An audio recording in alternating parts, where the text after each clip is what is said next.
بسم اللہ الرحمن الرحیم نحمدہ ونصلی ونسلم علی رسولہ الکریم اما بعد۔ پارہ نمبر 29 کا خلاصہ سورۃ الملک، پارہ نمبر 29 شروع ہو رہا ہے۔ اس سورت کا نام سورۃ الملک رکھا گیا ہے۔ سورۃ الملک کی فضیلت یہ ہے کہ یہ سورت عذاب قبر سے نجات دلاتی ہے۔ اللہ جل شانہ نے اس کو شروع فرمایا تبارک الذی بیدہ الملک سے۔ یہاں اللہ جل شانہ کی صفات کے بارے میں ذکر فرمایا ہے کہ اللہ جل شانہ سب سے اعلیٰ، سب سے اولا، سب کے مالک ہیں، سب سے بالا ہیں، آسمان زمین پر اللہ کی حکومت ہے، اللہ ہر چیز پر قادر ہے۔ پھر الذی خلق الموت والحیات لیبلوکم میں اللہ تعالیٰ نے موت اور حیات کی پیدائش کو معاملہ فرمایا کہ اللہ تعالیٰ نے تمہیں یہ موت کی اور زندگی کی یہ چیزیں عطا فرمائی ہیں تاکہ رب کریم ظاہر کرے رضا والے کام کون کرتا ہے، برائی والے کام کون کرتا ہے۔ پھر رب کریم نے وقالوا لو کنا نسمع او نعقل ما کنا فی اصحاب السعیر میں بات فرمائی ہے کہ جو ترک تقلید کرے گا، جو آدمی ترک تقلید کرے گا، ماہر فن بزرگ دین الہی کی بات کو سمجھانے والے کی بات کا انکار کرے گا، خود تو وہ دیندار ہے نہیں، تو اس آدمی کو کیا نقصان ملے گا؟ 3 نقصان کے بارے میں فرمایا کہ شریعت نہیں ملتی جس کی وجہ سے ایک گمراہ رہ جاتا ہے دنیا کے اندر، قبر میں نقصان یہ ہے کہ اس کو ہتھوڑے پڑیں گے، حدیث پاک میں، آخرت میں نقصان یہ ہے کہ کہتے ہیں اے کاش ہم کسی کو سن لیتے یا سمجھ جاتے تو یہ کام میں نہ کر رہا ہوتا۔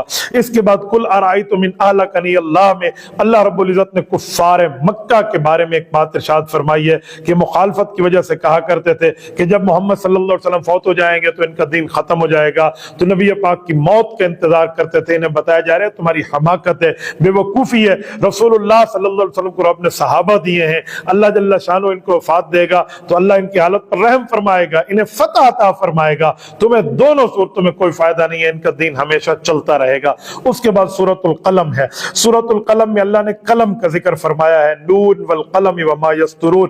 اس میں نبی علیہ الصلوۃ والسلام کو کفار مجنون کہا کرتے تھے، اللہ جل شانہ نے قسم کھا کر فرمایا آپ علیہ السلام مجنون نہیں ہیں، میرے پیغمبر ہیں، ان کی اعلیٰ صفات ہے، اعلیٰ اخلاق ہیں، تو نبی علیہ الصلوۃ والسلام کے لیے وَإِنَّكَ لَعَلَىٰ خُلُقٍ عظیم فرما کر رسالت میں آپ کے اعلیٰ اخلاق ہونے کی بات فرمائی۔ پھر اگلی آیت میں کسی موقع پر باطل کی بات نہیں ماننی اور موقع پر باطل کی وضاحت ضروری ہے، تو اس کے لیے وَلَا تُطِعْ كُلَّ حَلَّافٍ مَّہِین میں فرمایا کہ جو ولید بن مغیرہ کے بارے میں باتیں ہیں، ہر قسم کی تکالیف اور برائیاں موجود ہیں، تو ان کے لیے فرمایا حلاف، یہ جھوٹی قسمیں کھاتا ہے، مہین یہ ذلیل اور کمینہ شخص ہے، حماز یہ تانا دینے والا ہے، مشائم بن امیم چغل خور بھی ہے، یہ منان للخیر نیکی سے روکتا بھی ہے، معتدن یہ حد سے تجاوز بھی کرتا ہے، اسیم گناہگار بھی ہے، اتل سخت مزاج بھی ہے، اور بعد ذالک زنیم یہ بدنام بھی ہے، ولد الزنا اور حرام کی اولاد کی بات فرمائی، اور ان کان ذا مال و بنین میں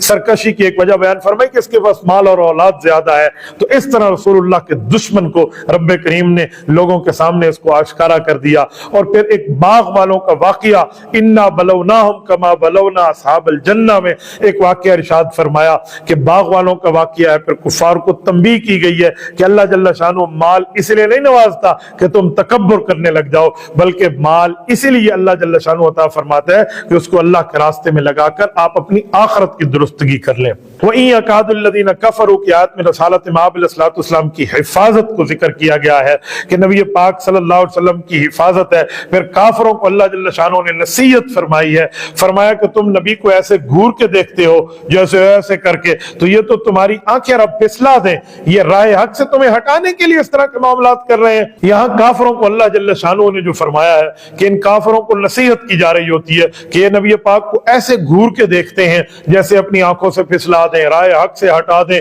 مزید یہ ہے کہ مکہ میں ایک شخص تھا، ان کی نظر بد بھی لگتی تھی، اہل مکہ نے انہیں کہا جا محمد صلی اللہ علیہ وسلم کو نظر بد لگا، تو اللہ تعالی نے ان کی حفاظت فرمائی، یہ ساری بات فرمائی ہے۔ اس لیے علماء کرام فرماتے ہیں اگر کسی کو نظر بد لگ جائے تو یہ آیت پڑھ کر دم کر دیا جائے تو نظر بد کا اثر ختم ہو جاتا ہے۔ آگے سورۃ الحاقہ ہے، حاقہ قیامت کو کہتے ہیں، تو اس کا نام بھی سورۃ الحاقہ ہے۔ رب کریم نے یہاں قیامت کے بارے میں بات ارشاد فرمائی، قوم سمود، قوم عاد، قوم فرعون، قوم نوح، ان کے بارے میں بات ارشاد فرمائی ہے۔ اہل جنت کے ساتھ وعدہ فرمایا کہ انہیں نیک اعمال کی بدولت دائیں ہاتھ میں جو ہے نا اعمال نامہ ملے گا۔ پھر اہل جہنم کی بات فرمائی، پھر قرآن کریم کی قسم کھا کر قرآن اللہ کی کتاب اس کی صداقت کے بارے میں فرمایا۔ رسالت مآب علیہ الصلوۃ والسلام کے اوپر جو قرآن اترتا ہے یہ کاہن کی بات نہیں ہے، شاعر کی بات نہیں ہے، یہ اللہ کا کلام ہے۔ امام الانبیاء کی نبوت کی حقانیت کی بات فرمائی کہ نعوذ باللہ کوئی جھوٹا دعوی نبوت کرے پھر اللہ کی طرف منسوب کر دے تو ایسا بندہ تو ذلیل ہو جاتا ہے، تو نبی پاک علیہ السلام کو تو عزتیں مل رہی ہیں، اس کا معنی یہ کہ حضور پاک علیہ السلام اللہ کی طرف سے مبعوث ہے۔ آگے پھر سورۃ المعارج ہے۔ سورۃ المعارج، معارج چڑھنے کو، عروج کو، سیڑھی کو، بلندی کو کہتے ہیں۔ اللہ جل شانہ کے معاملات کی یہ بات فرمائی کہ سأل سائل بعذاب واقع، اللہ سے عذاب نہیں مانگنا چاہیے۔ یہاں نظر بن حارث جیسے شخص کی حماقت کو بیان کیا جا رہا ہے کہ اس نے قرآن کریم کو جھٹلایا، استہزاء کی، کہ قرآن کریم اور دین اسلام یہ برحق نہیں ہے، یہ وہ اس طرح کی بات کی۔ تو رب کریم نے اس کے جواب میں فرمایا کہ اللہ کی پکڑ بہت سخت ہے، اللہ نے عذاب نازل کر دیا تو پھر اللہ کے عذاب سے تمہیں بچانے والا کوئی نہیں ہوگا۔ قیامت کی ہولناکی کو یوم تکون السماء کالمہل کے اندر پوری بات ارشاد فرمائی۔ قیامت کی ہولناکی بہت سخت ہے، روئی کی طرح پہاڑ بکھر جائیں گے، دوست ایک دوسرے کے آمنے سامنے آتے ہوئے کچھ کام نہیں آئیں گے، مجرمین چاہیں گے سارے مال کا فدیہ دے دیں پھر ہم بچ جائیں، تو فرمایا کلا، ہرگز تم نہیں بچ سکو گے۔ فرمایا کون بچے گا؟ الا المصلین، نمازوں والے بچیں گے، نیک لوگ بچیں گے جو باغات یعنی جنات میں ہوں گے۔ اگلی سورت سورت نوح ہے، اس میں نوح علیہ السلام کا ذکر ہے۔ نوح علیہ السلام نے اپنی قوم کو دعوت دی اور نوح علیہ السلام کی رسالت کی بات، انا ارسلنا نوحا الی قومہ، یہاں نوح علیہ السلام کی بات بیان کی جا رہی ہے۔ جیسے سورت عنکبوت کے خلاصے میں آپ نے پڑھا کہ انہوں نے 950 سال تک مسلسل توحید کی دعوت دی۔ حضرت نوح علیہ السلام کی قوم ایمان نہیں لائی، 4 ان کے بت تھے، ود تھا، سوا تھا، یغوث تھا، یعوق تھا، یہ ان کی پرستش کیا کرتے تھے۔ بالآخر نوح علیہ السلام نے رب سے دعا مانگی تو ان کے اوپر عذاب آیا، کفار غرق ہو گئے، یہ اس کو ذکر فرمایا گیا۔ آگے سورۃ الجن ہے۔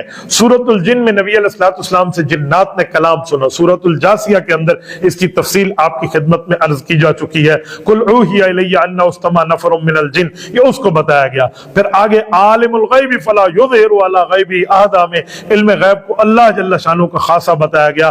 البتہ اللہ جل شانہ اپنے پیغمبروں میں جسے چاہے غیب کی خبر کے لیے منتخب کر دیتا ہے، غیب پر اطلاع دیتا ہے۔ اطلاع غیب اور ہے، خبر غیب اور ہے، ایحاء انباء غیب اور ہے، اور علم غیب اور ہے۔ علم غیب اللہ کا خاص ہے، باقی اللہ جل شانہ اپنے پیغمبروں کو ان پر خبر وغیرہ ضرور دے دیتے ہیں۔ اس سے آگے سورۃ المزمل ہے۔ یہ سورت جو ہے یہ اس کی پہلی آیت میں المزمل لفظ موجود ہے، اس لیے اس کا نام رکھا گیا۔ نبی علیہ السلام پر جب پہلی وحی اتری، آپ کے کندھوں پر بوجھ ڈالا گیا، رسول اللہ کو سردی لگنے لگی، آپ علیہ السلام اپنی اہلیہ ام المؤمنین حضرت خدیجہ رضی اللہ عنہا کے پاس تشریف لائے، فرمایا مجھے چادر پہنا دو، تو اللہ تعالیٰ نے اپنی محبت کے اظہار فرماتے ہوئے آپ کو یہی نام دیا، اے چادر لپیٹنے والے، یا ایھا المزمل۔ نبی علیہ السلام کو تہجد کی فرضیت بتائی گئی، قم اللیل الا قلیلا۔ نبی علیہ السلام پر شروع اسلام کے زمانے میں اور آپ کے صحاب پر تہجد فرض تھی، رات کے تہائی حصے میں نماز تہجد ادا کرے، پڑھنے کے بہت سے فوائد تھے، تو یہ فرض تھی شروع میں، بعد میں اس کو ہٹا دیا گیا، فرضیت اس کی ختم کر دی گئی، تو فرضیت منسوخ ہے۔ باقی اب بھی پڑھیں تو اس کے بہت فوائد ہیں، اتنے فوائد ہیں کہ بندہ حیران ہو جائے۔ مثلا رات کے وقت بالکل سناٹا ہوتا ہے تو مخلوق کو اپنے خالق سے راز و نیاز کرنے کا موقع مل جاتا ہے۔ رات کے آخری حصے میں اللہ ویسے بھی دعاؤں کو قبول فرماتے ہیں۔ اللہ جل شانہ نے پھر فرضیت اس کی ختم فرما دی اور آسانی کے لیے فرمایا کہ آپ اس کو جتنا چاہیں پڑھ سکتے ہیں، تو پابند نہیں کیا گیا، لیکن باقی نماز کی، زکوٰۃ کی یہ پابندی بتا دی گئی۔ اس کے آگے سورۃ مدثر ہے۔ مدثر اس کی مناسبت سے نام رکھا گیا کہ یہاں یا ایھا المدثر فرمایا گیا، یہ بھی اللہ تعالیٰ نے حضور پاک سے اپنی محبت کے اظہار کے لیے عذرا شفقت فرمایا، اے چادر لپیٹنے والے اٹھیے، لوگوں کو ڈرائیے، اپنے پروردگار کی تکبیر سنائیے، اپنے کپڑوں کو پاک رکھیے، گندگی سے کنارہ کش ہو جائیے۔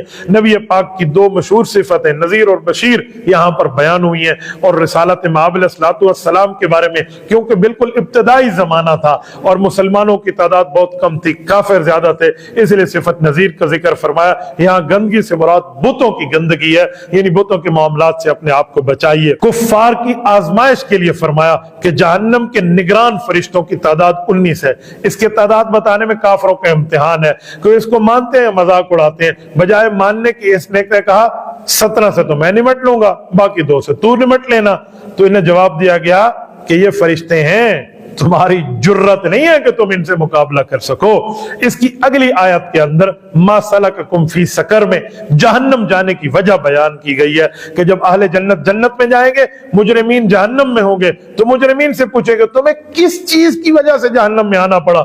تو کہیں گے ہم نماز نہیں پڑھتے تھے، مسکین کا حق نہیں دیتے تھے، ہم واجب کے اوپر عمل نہیں کرتے تھے، بیہودہ مجلس میں دین کو باطل کرنے کے لیے باتیں کرتے تھے، قیامت کو جھٹلاتے تھے، اس لیے جہنم میں آ گئے ہیں۔ اللہ محفوظ رکھے۔ اس سے اگلی سورت جو ہے وہ سورت القیامہ ہے۔ اللہ جل شانہ نے یہاں قیامت کی بات فرمائی ہے، بعث الموت کی بات فرمائی ہے۔ یہاں اللہ تعالیٰ نے دو چیزوں کو قیامت کے بارے میں بات فرما کر فرمایا، نفس لوامہ کی قسم کھا کر فرمایا کہ اللہ جل شانہ انسان کو دوبارہ زندہ فرمائیں گے۔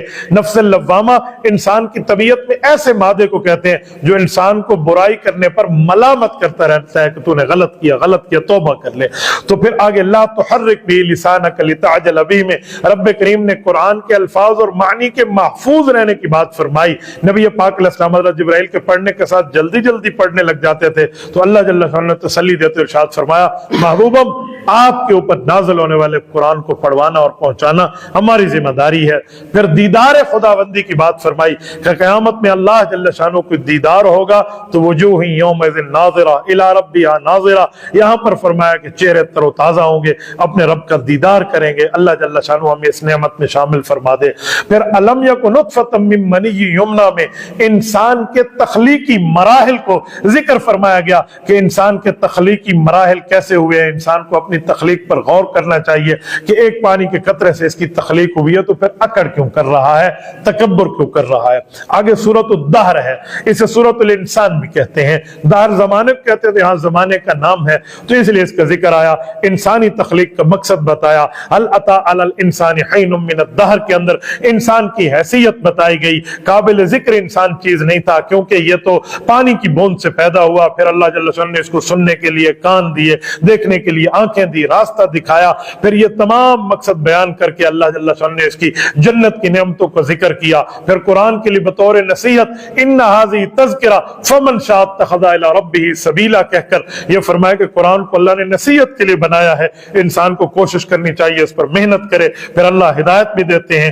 اور ایک بندہ ارادہ بھی نہ کرے تو وہ قرآن سے کیا استفادہ کر سکتا ہے، یہ بیان فرمایا۔ آگے سورۃ المرسلات ہے، یہ سورۃ المرسلات جو ہے یہاں پہلے لفظ میں المرسلات عرفاً موجود ہے، یہ فرشتوں کی اور ہواؤں کی قسمیں ہیں، تو اللہ جل شانہ نے اس کو ذکر فرمایا، قسم ہواؤں کی جو مسلسل چلتی ہیں، فالعاصفات عصفا میں ہواؤں کی جو آندھیوں کی شکل میں چلتی ہیں، والناشرات نشرا میں فرمایا قسم ان ہواؤں کی جو بادلوں کو اڑا کر منتشر کر دیتی ہیں، فالفارقات فرقا میں فرمایا قسم ہے ان فرشتوں کی جو وحی لا کر حق اور باطل کا فرق ظاہر کر دیتے ہیں، فالملقیات ذکرا میں قسم ان فرشتوں کی جو وحی کے ذریعے نصیحت لاتے ہیں۔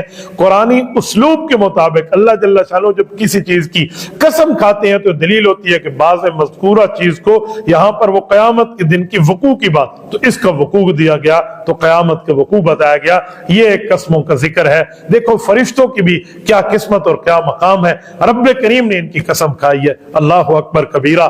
پھر متقین کے انعامات کو ذکر فرمایا، ان المتقین فی ظلال و عیون میں، کیونکہ سورت کے شروع میں وقوع قیامت کی بات تھی، درمیان میں اہل جہنم کا ذکر تھا، ان کے شعلوں کی بات تھی، پھر متقین کا ذکر فرمایا کہ متقین کے لیے سائے بھی ہوں گے، چشمے بھی ہوں گے، میوے بھی ہوں گے، ان سے کہا جائے گا دنیا میں جو اعمال کی ہے اب اس کا بدلہ ہے اور مزے سے کھاؤ اور پیو۔ یوں 29واں پارہ پورا ہو گیا۔ اللہ جل شانہ آپ کو رحم صراط مستقیم عطا فرمائے۔ وآخر دعوانا ان الحمد للہ رب العالمین۔